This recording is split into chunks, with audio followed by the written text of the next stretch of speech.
بسم اللہ الرحمن الرحیم نحمده ونصلی علی رسوله الکریم اما بعد۔ تعارف سورہ حجرات۔ اس سورت کا نام سورہ حجرات ہے۔ قرآن پاک کی تلاوت کی ترتیب میں اس کا شمار 49 ہے، 1 کم 50، اور نزول کی ترتیب میں اس کا شمار 106 ہے۔ اس سے پہلے 105 صورتیں نازل ہو چکی تھیں۔ یہ مدنی صورت ہے، مدینہ منورہ میں یعنی ہجرت کے بعد نازل ہوئی تھی۔ اس میں 2 رکوع ہیں، 18 آیات ہیں، 350 کلمات اور 1512 حروف۔ حجرات جو ہے یہ حجرہ کی جمع ہے۔ حجرہ اب تو کہتے ہیں کمرے کو، اس وقت کہتے تھے چھوٹی 4 دیواری کو۔ مراد اس سے یہ ہے کہ نبی پاک صلی اللہ علیہ وسلم نے امہات المؤمنین کے لیے جو چھوٹے چھوٹے مکان کہہ لیں یا 4 دیواریاں مسجد نبوی کے متصل بنائے ہوئے تھے، ان کا اس صورت میں تذکرہ ہے۔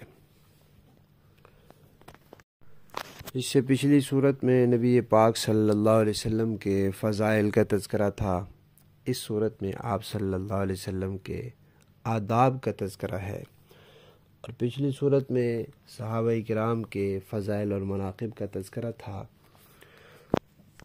اب اس صورت میں یہ بتایا گیا ہے کہ صحابہ کرام سے بعض کوتاہیاں جو ہوئی ہیں، ان کے باوجود ان کی عظمت اور شان میں کوئی فرق نہیں آیا۔ وہ ایمان والے بھی اسی طرح رہے، وہ فضیلت اور شان والے بھی اللہ کے ہاں اسی طرح رہے، کیونکہ کوتاہیاں اللہ نے معاف کر دیں۔ اور بہت سی کوتاہیاں تو ایسے ہیں کہ نئے مسلمان ہوئے اور ابھی تعلیم تربیت مکمل حاصل نہیں کی تھی کہ کوئی کام سرزد ہو گیا، آپ صلی اللہ علیہ وسلم نے اس سے متنبہ فرما دیا کہ اسلام میں ایسا درست نہیں ہے، تو پھر اس کے بعد زندگی بھر وہ کام نہیں کیا۔ تو جب اس کی اصلاح ہو گئی اور پہلے پتہ نہیں تھا، پھر اصلاح ہو گئی اور پھر اللہ نے معاف بھی کر دیا، تو بعد میں اب کسی کو حق نہیں ہے کہ صحابہ کرام کی کسی کوتاہی پر کوئی انگلی اٹھائے۔ جیسے ایک صاحب تشریف لائے، دیہات سے آئے، تو وہاں مسجد نبوی کھلی ہوتی تھی، آج کل کی طرح تو نہیں بنی ہوئی تھی عمارتیں، تو ایک کونے میں پیشاب کرنے لگے، تو صحابہ دوڑے ان کو روکنے کے لیے، تو حضور نے فرمایا رک جاؤ۔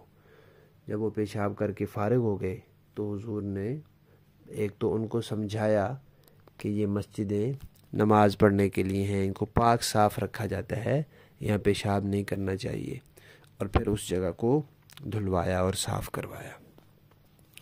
تو یہ کوتاہی ہوئی، لا علمی کی وجہ سے ہوئی، پھر اس کے بعد زندگی بھر کبھی کسی نے ایسا نہیں کیا۔ تو صحابہ کرام تھے شاگرد، آپ صلی اللہ علیہ وسلم تھے استاد۔ شاگردوں سے کوتاہیاں ہوتی ہیں، استاد ان کی اصلاح کرتے ہیں، تو پھر جو لائق اور قابل اور سمجھدار شاگرد ہوتے ہیں وہ اس اصلاح کو قبول کرتے ہیں اور پھر دوبارہ وہ کوتاہی نہیں کرتے۔ تو صحابہ کرام تو اس کائنات کے سب سے لائق شاگرد، سب سے سمجھدار اور وفادار، تو ان سے جو کوتاہیاں ہوئیں ان کی اصلاح ہو چکی ہے اور اللہ نے ان کو معاف بھی کر دیا ہے۔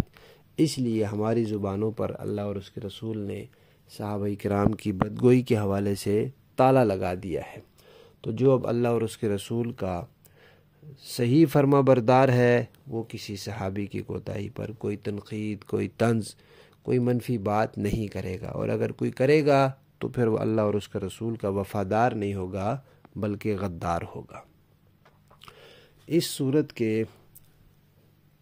2 مرکزی موضوع ہیں۔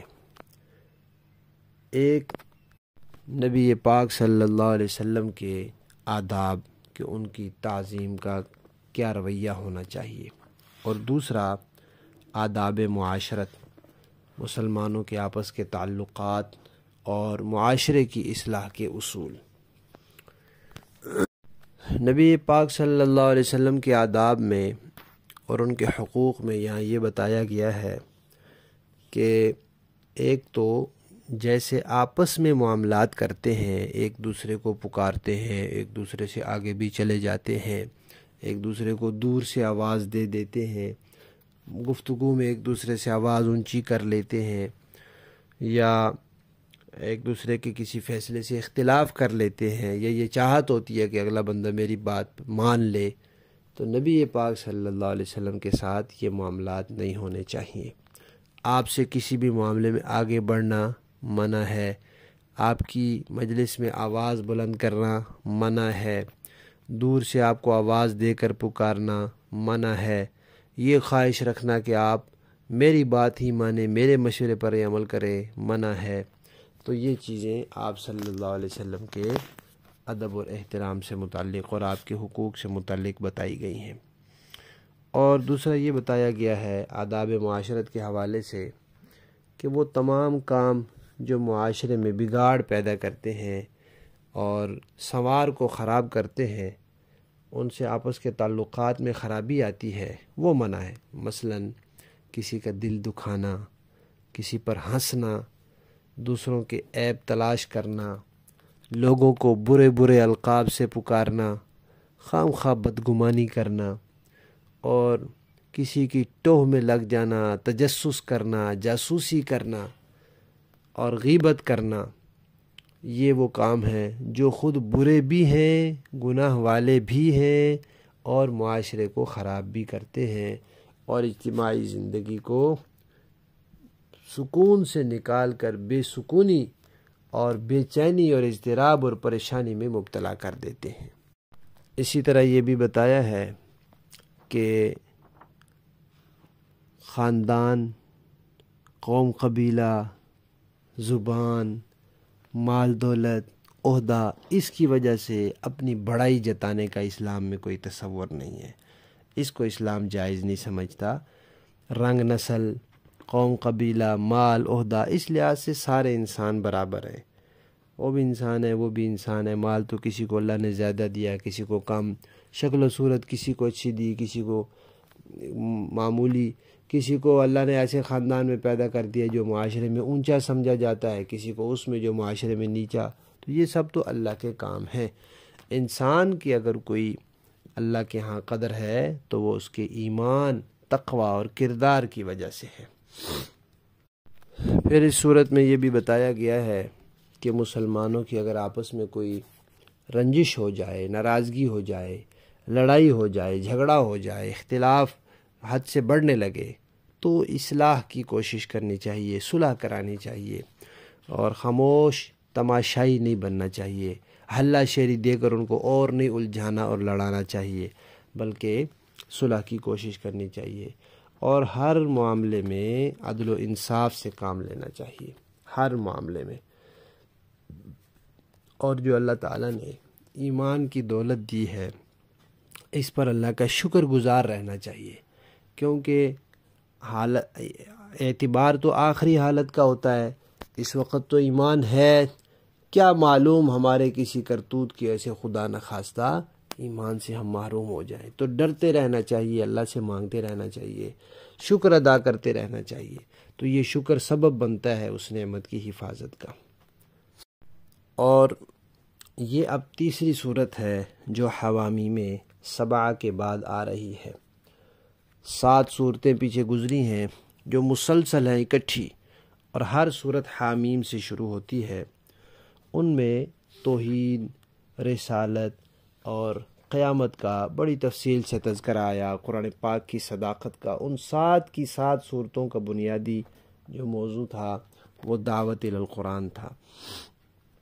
اب یہ جو بنیادی عقائد ہیں، ان کو پوری دنیا میں پھیلانا یہ امت مسلمہ کی ذمہ داری ہے، اس کے لیے دعوت اور تبلیغ ہے۔ پھر اگر راستے میں رکاوٹیں پیش آتی ہیں تو ان کو ختم کرنے کے لیے جہاد ہے۔ بیرونی رکاوٹیں ختم کرنے کا نام کے لیے جہاد ہے۔ جب جہاد کے ذریعے علاقے فتح ہو جاتے ہیں، حکومت حاصل ہو جاتی ہے تو پھر ملک اپنا ہوتا ہے، حکومت اپنی ہوتی ہے، پھر اس کو سنوارنے کے لیے ضرورت ہوتی ہے آداب معاشرت کی۔ تو اس لیے حوامیم سبع کے بعد سورہ محمد صلی اللہ علیہ وسلم آئی، اس میں جہاد کا حکم دیا۔ پھر سورہ فتح آئی کہ جہاد کے ذریعے پھر فتوحات حاصل ہوں گی۔ اب اس کے بعد سورہ حجرات آئی ہے کہ فتوحات میں جب اپنی حکومت قائم ہو جائے تو پھر آداب معاشرت کا لحاظ رکھنا ہوگا، ورنہ پھر جہاد کا کیا فائدہ اگر ملک حاصل کر کے اس کو اسلامی نظام کے مطابق نہ چلایا تو پھر اس جہاد کا کیا فائدہ۔ یہ بات یہاں مکمل ہو جائے گی تو پھر آگے سورہ قاف سے پھر دوبارہ توحید وغیرہ کے مضامین شروع ہو جائیں گے۔